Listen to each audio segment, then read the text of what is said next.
Llegó el día, hoy por fin arranca el Mundial Brasil 2014 y aquí te contamos todos los detalles de la gran fiesta de inauguración.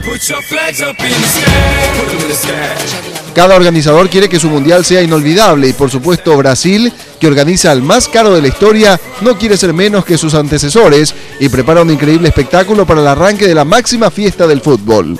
Cuando el reloj marque las 15, hora paraguaya, estallará la Arena São Paulo, sede de la inauguración y donde posteriormente tendrá lugar el encuentro inicial entre el anfitrión Brasil ante Croacia.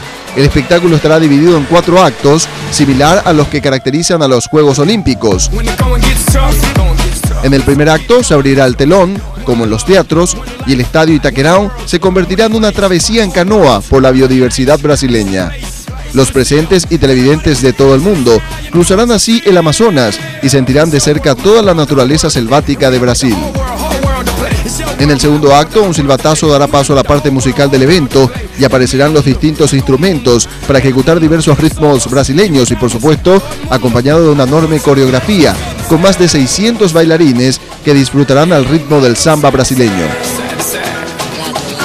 En el tercer acto llegará el momento del fútbol y entrarán al terreno de juego las pelotas humanas para celebrar el inicio de la gran fiesta y luego dar paso al momento más emotivo de la tarde. En el cuarto acto, 8 personas en sillas de rueda irrumpirán en el campo. Una de ellas se pondrá de pie con ayuda de un exoesqueleto biónico que le permitirá la movilidad de las piernas. Avanzará hacia el balón y dará un puntapié inicial simbólico para crear una mezcla entre los avances de la ciencia y el sentimiento de ver a alguien recuperar el movimiento. Por último, cerrarán esos emotivos 30 a 40 minutos Pitbull, Jennifer López y Claudia Leite con el tema oficial de la Copa del Mundo We Are One. Todo está dispuesto para que el país del fútbol y el samba se luzca en su mundial. Arranca la fiesta, arranca Brasil 2014.